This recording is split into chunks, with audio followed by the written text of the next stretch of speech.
محترم بزرگوں اور بھائیوں، اللہ تبارک و تعالی نے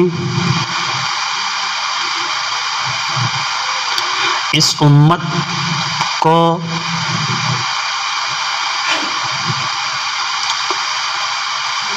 قرآن اور حدیث کی شکل میں بہت بڑی نعمت سے نوازا ہے۔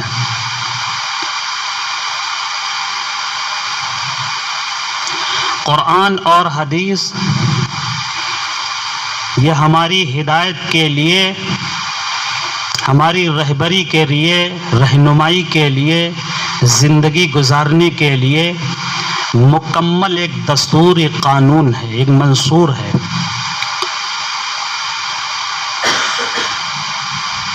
اللہ کے رسول صلی اللہ علیہ وسلم نے فرمایا کہ میں دو چیزیں چھوڑ کر کے جا رہا ہوں، قرآن اور حدیث۔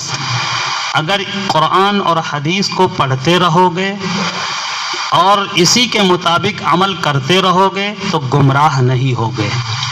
یہ اللہ کا کرم ہے، اللہ کا احسان ہے کہ اللہ تبارک و تعالی نے اس امت میں قرآن اور حدیث کے جاننے والے، پڑھنے والے، یاد کرنے والے، اس کو پھیلانے والے اللہ نے بہت پیدا کیے۔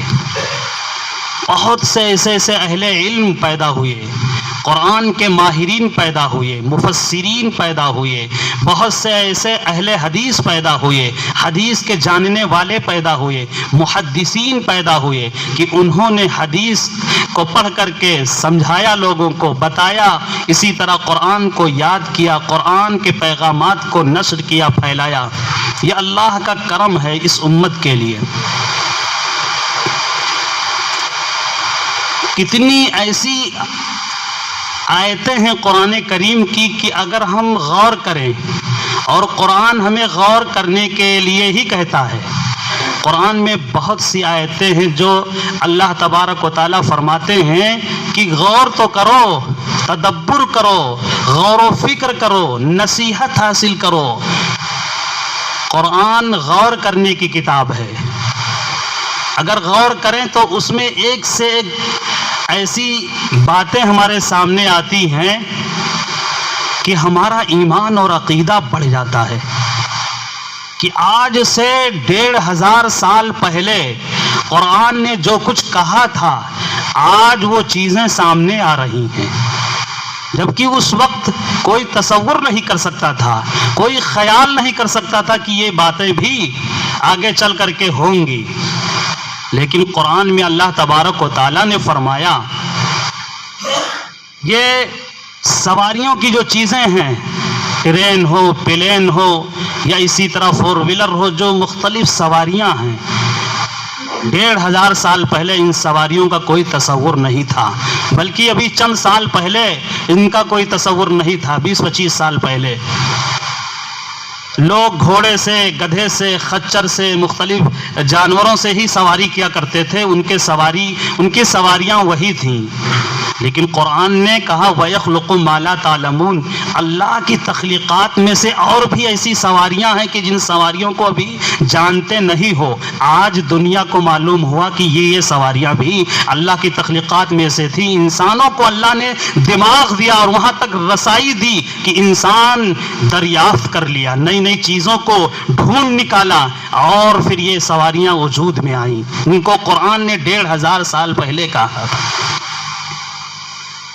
اسی طرح سورہ بقرہ میں الف لام میم، سورہ بقرہ میں پہلے پارے میں ایک آیت ہے وَإِذَا تَوَلَّى سَعَى فِي الْأَرْضِ لِيُفْسِدَ فِيهَا وَيُهْلِكَ الْحَرْثَ وَالنَّسْلَ إِنَّهُ لَا يُحِبُّ الْمُفْسِدِينَ۔ جب اس آیت کو ہم نے ترجمے کے ساتھ پڑھا تھا اتنا زیادہ احساس نہیں ہوا، لیکن جب اس میں غور کرنے کی اللہ کی جانب سے توفیق ملی تو ہم نے غور کیا تو اور ایمان، عقیدہ، یقین میں اضافہ ہوا کہ اللہ تبارک و تعالیٰ نے 1500 سال پہلے یہودیوں کے تعلق سے اس آیت کریمہ میں بیان فرمایا تھا کہ جب یہودی در بدر تھے، در بدر کی ٹھوکریں کھا رہے تھے، کہیں ان کی کوئی طاقت اور سطوت نہیں تھی، کہیں ان کی کوئی قوت نہیں تھی، ان کا ٹھکانہ نہیں تھا، ان کا کوئی گھر نہیں نہیں تھا. کبھی مدینے سے بھگائے جا رہے تھے, کبھی غزوے خیبر کے علاقے سے بھگائے جا رہے تھے, کبھی جو ہے عرب کے سرزمین سے ان کو نکالا جا رہا تھا.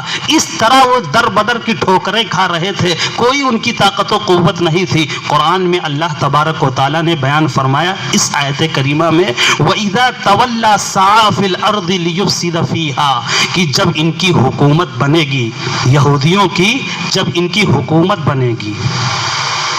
قرآن نے 1500 پہلے اس چیز کو بتا دیا تھا کہ ان کی حکومت بنے گی. آج دیکھ رہے ہیں یہودیوں کی حکومت, اسرائیل کنٹری پورا ملک ان کا بنا ہے, ان کی حکومت ہے. ان کی حکومت کا تو کیا کہنا, ان کی حکومت تو پوری دنیا میں اس وقت ہے, بظاہر نہیں ہے حقیقتاً ہے. سب انہی کے غلام ہیں, چاہے عرب ممالک ہوں, چاہے اسلام ممالک ہوں, چاہے دنیا کے جو بھی ممالک ہوں, اس کے جو بھی سربراہان ہیں, سب کے سب اسرائیل نواز ہیں, سب کے سب یہودیوں کے ایجنٹ ہیں, سب کے سب یہودیوں کے اشارے پر کام کر رہے ہیں. ان کی سرگرمیاں تو ہمارے گھروں کے اندر تک ہے, ہمارے لباس تک کا ہے, ہمارے کھانے پینے کی چیزوں تک ہے. ہم کون سا کھانا ہم بناتے ہیں جو باہر سے منگاتے ہیں, جو پیکٹ کا سامان ہوتا ہے, پہننے کے جو سامان ہوتے ہیں, اور اس طرح استعمال کی جو چیزیں ہوتی ہیں, سرف صابن شیمپو تک کی جو چیزیں آتی ہیں, کون بنا رہا ہے, کیا بنا رہا ہے, کیسے بنا رہا ہے, کس چیز سے بنا رہا ہے, ہم استعمال کر رہے ہیں. ان کی رسائی تو ہمارے گھروں تک ہے, ہماری ذات تک ہے. ہم تو بالکل معذور محض ہو چکے ہیں, ہم تو اپاہج ہو چکے ہیں, اپنا خود کا بنایا ہوا کچھ نہیں استعمال کر رہے ہیں, ہمارا خود کا بنایا ہوا کچھ ہے ہی نہیں. جب ان کی حکومت ہوگی, قرآن نے, اللہ تبارک و تعالیٰ نے فرمایا قرآن میں کہ جب ان کی حکومت ہوگی, سَعَىٰ فِي الْأَرْضِ لِيُفْسِدَ فِيهَا, کہ یہ زمین میں فساد مچائیں گے, زمین میں فساد مچائیں گے. فساد کا جو ورڈ ہے یہ عربی ورڈ ہے. فساد کا مطلب خون خرابہ نہیں ہے جو ہمارے دماغ میں آتا ہے کہ خون خرابہ, ماریں گے, کاٹیں گے, اڑائیں گے, اور ان کو ماریں گے, پریشان کریں گے, زیادتی کریں گے. عربی کا یہ لفظ ہے فساد. فساد کا مطلب ہوتا ہے بگاڑ, نظام کو بگاڑ کر کے یہ رکھ دیں گے. ایک نظام جو خدا کا نظام ہوگا, ایک نظام جو مصطفیٰ کا نظام ہوگا, نظام مصطفیٰ پر یہ ڈاکہ ڈالیں گے, نظام خدائی کو یہ بدل کر کے رکھ دیں گے.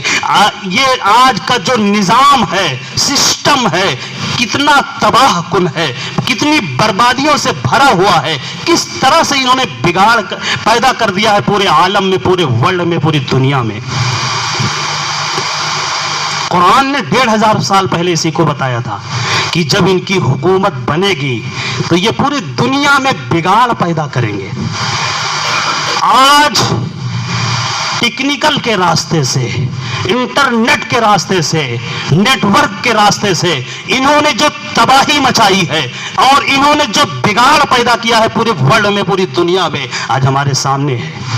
بتانے کی کوئی ضرورت نہیں ہے, ہم سب سمجھ رہے ہیں. ہم سب نیٹ ورک کے غلام ہو چکے ہیں, انٹرنیٹ کے غلام ہو چکے ہیں, موبائل کے ہم لوگ غلام ہو چکے ہیں. شراب میں وہ نشہ نہیں ہے جتنا نشہ موبائل میں ہے. کوئی چھوڑنے کے لیے تیار نہیں, وہ چھوڑ بھی نہیں سکتا کوئی اب, اس لیے کہ غلامیت ہمارے اندر بھر گئی ہے. اس کے بغیر زندہ رہنے کا تصور نہیں. یہودیوں نے کتنا بڑا پروجیکٹ لایا اور کس طرح سے تباہی مچائی, جس کو قرآن نے 1500 سال پہلے بتایا تھا کہ جب ان کی حکومت بنے گی, وَإِذَا تَوَلَّا سَعَىٰ فِي الْأَرْضِ لِيُفْسِدَ فِيهَا, زمین میں یہ بگاڑ لائیں گے. وَيُهْلِكَ الْحَرْثَ وَالنَّسْلَ, آگے اللہ تبارک و تعالیٰ نے 1500 سال پہلے فرمایا تھا کہ یہودی وَيُهْلِكَ الْحَرْثَ وَالنَّسْلَ, یہ فصلوں کو بھی کاٹیں گے, نسلوں کو بھی کاٹیں گے. آج ہم دیکھ رہے ہیں نسلیں بھی ان سے تباہ ہو رہی ہیں, فصلیں بھی ان سے تباہ ہو رہی ہے. انہو لا یحب المفسدین, بے شک اللہ تبارک و تعالی بگاڑ کو, فساد کو پسند نہیں کرتا ہے. قرآن میں ہم غور کریں کہ ایک آیت میں غور کریں، تدبر کریں. یہ قرآن اللہ تبارک و تعالیٰ کی بہت عظیم دولت ہے جو اس امت کو، ہم سب کو اللہ کی طرف سے ملا ہے کہ ہم اس کو پڑھیں، اس کو یاد کریں. یاد کرنے کی بڑی بڑی فضیلتیں ہیں. قرآن کریم کے حفظ کرنے کے تعلق سے یہ فضیلت کافی ہے کہ اللہ تبارک و تعالیٰ بھی حافظ ہیں. اپنے کلام پاک قرآن مجید کے حافظ اللہ تبارک و تعالیٰ بھی ہے اور رسول اللہ صلی اللہ علیہ وسلم بھی حافظ ہیں. اللہ تبارک و تعالیٰ حافظ ہیں تو خود اللہ نے خود اپنے بارے میں فرمایا ہے. قرآن کی آیت ہے انا نحن نزلنا الذکر وانا لہ لحافظون، کہ ہم نے ہی قرآن کو اتارا ہے، نازل کیا ہے اور ہم اس کے حافظ ہیں، حفاظت کرنے والے ہیں. اللہ تبارک و تعالیٰ نے قرآن کی حفاظت کا جو سسٹم بنایا ہے اتنا مضبوط بنایا ہے کہ قرآن کو کوئی بدل نہیں سکتا، کوئی گھٹا بڑھا نہیں سکتا.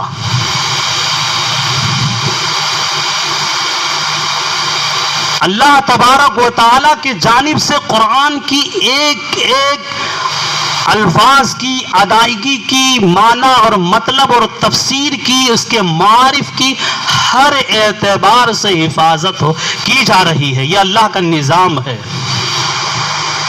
یعلمون تعلمون کا کوئی فرق نہیں کر سکتا. اللہ تبارک و تعالیٰ نے خود ہی قرآن عظیم الشان میں بیان فرمایا کہ ہم نے قرآن کو آسان بنایا ہے حفظ کرنے والوں کے لیے، یاد کرنے والوں کے لیے. وَلَقَدْ يَسَّرْنَا الْقُرْآنَ لِلذِّكْرِ فَهَلْ مِن مُدَّكِرٍ، ہم نے قرآن کو آسان بنایا ہے. ہے کوئی اس کو یاد کرنے والا؟ کوئی ہے کہ اس کو یاد کر لے، کوئی حفظ کر لے، زبانی اپنے سینے میں محفوظ کر لے؟ اللہ خود فرما رہے کہ ہم نے تو قرآن کو آسان بنایا ہے. دنیا کی کسی چھوٹی سی چھوٹی کتاب کا حافظ نہیں کوئی ملے گا، اس کا پورا یاد کرنے والا نہیں ملے گا کہ یہ کتاب کا فلاں شخص پورا حافظ ہے، مکمل کتاب اس کو یاد ہے. تورات ہو، زبور ہو، انجیل ہو اور جو بڑی آسمانی کتابیں نازل ہوئی، صحیفے نازل ہوئے، ان کا بھی کوئی حافظ نہیں تھا، نہیں حافظ ملے گا. لیکن یہ اللہ کا بہت بڑا معجزہ ہے کہ قرآن تو ہے ہی معجزہ. قرآن کا یاد کر لینا اور یاد ہو جانا، سینے میں محفوظ ہو جانا، یہ الگ سے اللہ کا بہت بڑا معجزہ ہے. چنانچہ اس امت میں اللہ تبارک و تعالیٰ کا یہ نظام کے تحت اتنے ایسے حافظ ہوئے اور اتنے حفاظ تیار ہوئے اور ہو رہے ہیں کہ دنیا اس کی مثال نہیں لا سکتی ہے. کتنے حافظ قرآن اس وقت موجود ہیں اور کتنے حفظ کر رہے ہیں، کتنے آئندہ کریں گے، کتنے کر چکے ہیں، کتنے کم کم دنوں میں بھی لوگ حفظ کر لیتے ہیں. امام محمد رحمۃ اللہ علیہ کے تعلق سے ہے کہ وہ جب پڑھنے آئے امام اعظم ابو حنیفہ رحمۃ اللہ علیہ کے پاس تو انہوں نے پوچھا کہ تم حافظ قرآن ہو؟ انہوں نے بتایا کہ میں حافظ قرآن تو نہیں ہوں. امام اعظم ابو حنیفہ رحمۃ اللہ علیہ نے فرمایا کہ میرے یہاں پڑھنے کے لیے شرط ہے کہ اللہ کے کلام کا مکمل حافظ ہونا ضروری ہے. امام محمد رحمۃ اللہ علیہ نے امام اعظم ابو حنیفہ رحمۃ اللہ علیہ سے عرض کیا کہ حضرت پھر ہم جاتے ہیں واپس اور قرآن کو یاد کر کے اس کے بعد ہم آپ کے پاس پڑھنے آئیں گے. امام محمد رحمۃ اللہ علیہ ایک ہفتے کے بعد لوٹ آئے اور آ کر کے سلام کیے. امام اعظم ابو حنیفہ رحمۃ اللہ علیہ نے پوچھا کتنا یاد کیے؟ انہوں نے جواب دیا کہ مکمل یاد کر لیا، ایک ہفتے میں مکمل یاد کر لیا. امام اعظم ابو حنیفہ رحمۃ اللہ علیہ کو تعجب ہوا کہ ایک ہفتے میں مکمل قرآن یاد کر لیے. پھر مختلف جگہ سے انہوں نے سوال کیا جاننے کے لیے کہ یاد ہے بھی کہ نہیں، اور مختلف صورتوں سے مختلف پاروں سے پڑھوایا اور سب جگہ وہ پڑھتے گئے. اس امت میں ایسے ایسے افراد اللہ کی طرف سے پیدا ہوئے، اللہ نے ان کو اس طرح سے اپنی نعمت سے نوازا، ایک ہفتے میں مکمل قرآن یاد. اسی طرح قرآن کا جو معنی اور مطلب ہے اللہ کے جانب سے ایک نظام ہے، اس میں کوئی رد و بدل کوئی نہیں کر سکتا ہے۔ اتنے بڑے بڑے مفسرین پیدا ہوئے، اتنے بڑے بڑے محدثین اللہ کے طرف سے پیدا کیے گئے، نظام کے تحت ہے کہ اگر کوئی اپنے طرف سے کسی آیت کا مطلب بیان کیا، اپنے طرف سے کسی آیت کے تحت رائے بنائی کہ یہ ہماری رائے ہے، اس آیت میں اللہ نے یہ بتایا ہے، اور لوگ بڑے بڑے علماء کے ان کے تفسیر سے ہٹ کر کے کسی نے تفسیر کی، فوراً اس کی تفسیر کو رد کر دیا گیا کہ یہ غلط ترجمہ کر رہے ہو، غلط تفسیر کر رہے ہو۔ ایک بہت بڑی جماعت اللہ کے طرف سے اس امت میں پیدا ہوئی جنہوں نے قرآن کے ترجمے کو بیان کیا، قرآن کے مطلب کو بیان کیا۔ حضرت عبداللہ ابن عباس رضی اللہ تعالیٰ عنہ، جن کو رئیس المفسرین کہا جاتا ہے، انہوں نے سب سے پہلے قرآن کی تفسیر کی۔ اللہ کے رسول صلی اللہ علیہ وسلم کے زمانے میں جلیل القدر صحابی تھے، وہ مفسر قرآن تھے، حضرت عبداللہ ابن عباس رضی اللہ تعالیٰ عنہ۔ اللہ نے ایسا شوق قرآن کے تعلق سے لوگوں کے دلوں میں رکھا، اور ہے لوگوں کو توفیق اللہ کے طرف سے ملی کہ انہوں نے قرآن کو یاد کیا، حفظ کیا، اور اللہ نے بڑی بڑی فضیلتیں رکھی، ان کا ایک مقام رکھا کہ اگر کوئی حافظ قرآن ہو جاتا ہے اس کا مقام بہت بلند ہے۔ بڑی فضیلتیں اللہ کے رسول صلی اللہ علیہ وسلم نے بیان کی، بڑے واقعات ہیں کہ کس طریقے سے کتنا شوق تھا پہلے لوگوں میں قرآن کے حفظ کرنے کا، قرآن کے یاد کرنے کا۔ ہارون رشید ایک بہت بڑے بادشاہ گزرے ہیں، بہت نیک بادشاہ گزرے تھے، بہت بڑے نیک بادشاہ تھے۔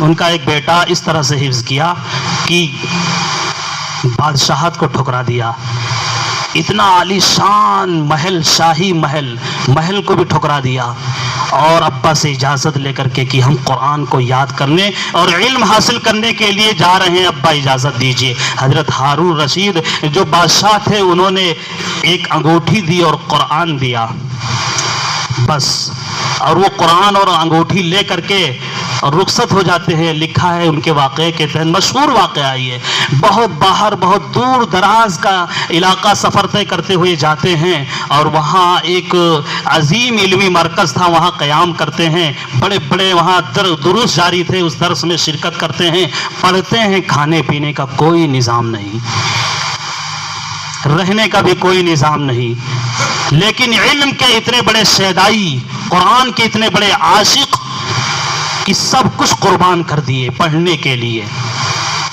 رات ہوتی تھی تو جا کر کے مسجد، ایک بڑی مسجد تھی اس بستی میں، جامع مسجد، اس مسجد میں جا کر کے لیٹ جایا کرتے تھے، اور وہیں رات میں مختصر قیام کرتے، تہجد پڑھتے، فجر کی اذان نماز پڑھاتے، اذان دیتے، اس طرح سے رات جو پڑھنے کے بقیہ جو اوقات ہوتے تھے وہ مسجد میں گزارا کرتے تھے، اور پھر جا کر کے پڑھا کرتے تھے۔ کھانے پینے کا سسٹم ان کا یہ بنا کہ چوراہے پہ جیسے مزدور لوگ بیٹھے رہتے ہیں، اور کوئی ان کو اپنے کام کے لیے لے جائے اور کام کروائے، ان کو مزدوری دے دے، اس طرح وہ بھی مزدوروں کے ساتھ جاتے تھے، چوراہے پہ بیٹھ جاتے تھے، کوئی ان کو لے جاتا تھا، کام کراتا تھا، کام کرا کر کے، اور اس کے بعد جو مزدوری دیتا تھا وہی مزدوری سے ان کا پورے ہفتے کا خرچہ چلتا تھا۔ لکھا ہے کہ جب ایک شخص آیا اور دیکھا کہ یہ بھی کام کرنے کے لیے بیٹھے ہوئے ہیں، وہ پوچھتا آپ کام کریں گے؟ کہا ہاں، اسی مقصد کے لیے تو ہم یہاں چوراہے پہ بیٹھے ہیں۔ وہ دیکھا چہرہ اور جو جسمانی ساخت، اس کو اندازہ ہوا کہ یہ بہت بڑے کسی گھرانے کے لگ رہے ہیں شہزادے، لیکن کام کرنے کے لیے آئے۔ آخر وہ تیار ہوا کہ چلیے ہمارے یہاں کام ہے اور آپ کو کام دے رہے ہیں، لیکن انہوں نے ایک شرط رکھی کہ آپ کے یہاں ہم کام تو کریں گے، لیکن میری شرط ہے۔ کیا شرط ہے؟ یہ شرط ہے کہ جب نماز کا وقت ہو جائے گا تو ہمیں آپ ڈسٹرب نہیں کریں گے، ہم جائیں گے نماز پڑھنے، وقت پر نماز پڑھیں گے، پھر اس کے بعد ہم آپ کے ہاں کام کریں گے۔ اور دوسری شرط یہ ہے کہ جو پیسہ آپ ہمیں دیں گے کام کرنے کے بعد، وہ پیسہ زیادہ بھی نہیں دیں گے، کم بھی نہیں دیں گے، ایک لمٹ ہے، اتنا پیسہ آپ کو ہمیں دینا ہوگا، اس سے زیادہ بھی آپ نہیں دیں گے۔ اگر آپ زیادہ دیں گے تو ہم وہ لیں گے نہیں، قبول نہیں کریں گے۔ اور اس طرح وہ جاتے ہیں کام کرنے کے لیے. وہاں جب وہ کام کرتے ہیں تو دیکھنے والا جس کا مکان یا کچھ بن رہا تھا وہ دیکھ کر کے دنگ رہ جاتا ہے کہ یہ کام اتنی اسپیڈ کے ساتھ ان کا کام ہو رہا ہے کہ یہ مٹیریل رکھتے ہیں, اینٹیں رکھتے ہیں, اینٹ خود بخود جڑ جاتے ہیں آپس میں اور بہت ہی تیزی کے ساتھ دیواریں کھڑی ہو جاتی ہیں اور جو کام ہوتا ہے وہ خود بخود کام ہوتا رہتا ہے. وہ لوگ دیکھ کر کے دنگ رہ جاتے ہیں. جب کام ختم ہوتا ہے تو کام کے بعد جب وہ پیسہ دینے لگتا ہے تو وہ خوش ہو کر کے مزید بڑھا کر کے پیسہ دینے لگتا ہے کہ یہ پیسہ آپ نے اتنا کام کیا ہے کہ اگر 10 مستری مل کر کے کام کرتے اتنا کام نہ کرتے جتنا آپ نے اکیلے ایک دن میں کام کیا ہے, اس لیے آپ کو ہم اتنے بڑھا کر کے مستریوں کا پیسہ اکیلے آپ کو دے رہے ہیں. لیکن انہوں نے شرط یاد دلایا کہ میری کیا شرط تھی کہ بڑھا کر کے بھی آپ نہیں دیں گے, اس لیے میرا جو طے ہوا ہے اتنا ہی آپ مجھے دیجئے.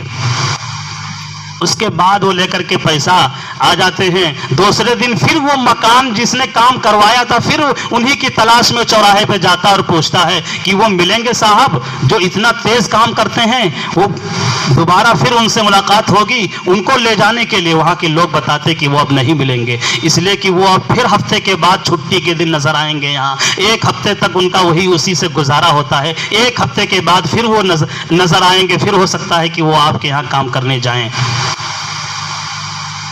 وہ پوچھتا ہے کہ وہ ملیں گے کہاں, کم سے کم سلام دعا تو کر لیں ان سے. وہ بہت اونچی ہستی معلوم ہوتی ہے. تو لوگوں نے بتایا کہ وہ رات میں فلاں مسجد میں قیام کرتے ہیں اور دن میں فلاں کا درس ہوتا ہے, اس درس میں قرآن میں بیٹھتے ہیں اور علم حاصل کرتے ہیں. وہ شخص جاتا ہے مسجد میں ملاقات کے لیے, دعا سلام کے لیے. وہاں جا کر کے کیا دیکھتا ہے, بڑا عجیب و غریب منظر دیکھا ہے. بھی کتابوں میں لکھا ہے کہ وہ اس شہزادے کا یہ حال ہے کہ بالکل نہایت فقیرانہ انداز ہے, لیٹے ہوئے ہیں فرش پر, نہ کچھ بچھا ہے اور سر کے نیچے ایک اینٹ ہے, اینٹ کا تکیہ بنا کر کے اس طرح لیٹے ہوئے ہیں اور شدت کا بخار ہے. اور اس بخار میں وہ اللہ سے التجا کر رہے ہیں کہ یا اللہ ہمیں آپ کو خوش کرنے کے لیے, آپ کے علم کی تلاش میں, آپ کے قرآن کے اور آپ کی حدیث کی محبت میں ہم نے سلطنت کو ٹھکرایا, حکومت کو ٹھکرایا, بادشاہت کو ٹھکرایا اور عیش و عشرت کی زندگی کو ٹھکرایا, دولت کو ٹھکرایا. سب کچھ ٹھکرانا یہ میرا صرف آپ کو خوش کرنا مقصد تھا, آپ کی رضا اور آپ کی خوشنودی مقصد. سب کچھ قربان کر کے میں آپ کے در پہ حاضر ہوا ہوں. یا الہ العالمین ہمارا خاتمہ ایمان پر فرما. اس طرح سے وہ دعائیں مانگ رہے ہیں. یہ سلام کیے اور بتانے لگے کہ ہم فلاں شخص سے آئے تھے, آپ کے بارے میں پتہ کیے تو پتہ چلا آپ ہفتے میں ایک دن کام کرتے ہیں. انہوں نے بتایا میری طبیعت بہت زیادہ خراب ہے اور ایسا محسوس ہو رہا ہے کہ میرا یہ آخری وقت ہے, میں بچ نہیں پاؤں گا اس بیماری سے اور میرا ہو سکتا ہے کہ خاتمہ ہو جائے. اس لیے میری وصیت ہے کہ یہ قرآن اور یہ انگوٹھی ہارون رشید جو بادشاہ ہیں ان کے محل تک پہنچا دینا اور ان کو بتا دینا کہ انہوں نے یہ دیا ہے. ایک ہمارے تعلق سے جو ہے نشانی بتانا اور یہ بتانا کہ انہوں نے دیا ہے اور ان کا انتقال ہو چکا ہے. ہارون رشید کہ وہ صاحبزادے تھے, انتقال کے بعد وہاں کے علاقے والے ان کی قبر وہیں بناتے ہیں, تدفین کر دیتے ہیں. اس طرح سے ایسے واقعات کتابوں میں لکھے ہیں کہ بڑا تعجب ہوتا ہے کہ قرآن کی کیا محبت تھی, حدیث کی کتنی محبت تھی, کتنا شوق تھا, کتنا جذبہ تھا کہ وہ لوگ سب کچھ قربان کر کے علم حاصل کرنے کے فکر میں رہتے تھے اور علم حاصل کرتے تھے, قرآن سے جڑتے تھے. یہ یقین کی بات ہے. آج ہمارا یقین انتہائی کمزور ہے.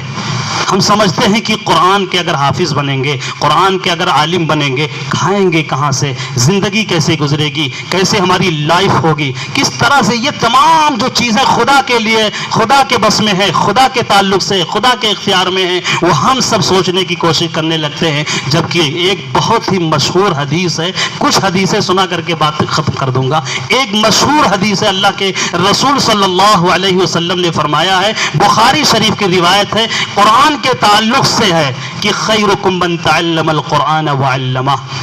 دنیا میں کوئی دعویٰ کرے کہ یہ بہت بڑے آدمی, بڑے مالدار آدمی, بڑے اچھے آدمی, بیسٹ آدمی, بہت ٹھیک آدمی ہے, ہر اعتبار سے بڑا قد ان کا اونچا ہے, بلند ہے, مقام ان کا ہے, لیکن سب کچھ بعد میں ہے, سب سے پہلے ہمارے نبی آخر الزمان حضرت محمد مصطفیٰ صلی اللہ علیہ وسلم نے فرمایا کہ سب سے اچھا آدمی, بڑا آدمی, سب سے بہترین آدمی وہ ہے خیرکم من تعلم القرآن وعلمہ, جو قرآن کو سیکھتا ہے اور سکھاتا ہے, جس کا مشغلہ قرآن ہے, جو قرآن سے جڑا ہوا ہے, قرآنی خدمات سے لگا ہوا ہے. اللہ کے نبی صلی اللہ علیہ وسلم نے ایسے لوگوں کے تعلق سے فرمایا کہ یہ سب سے اچھے ہیں, یہ سب سے بہتر ہیں, سب سے بڑے آدمی یہ ہیں جن کا کسی بھی اعتبار سے قرآن سے ان کا رشتہ جڑا ہوا ہے.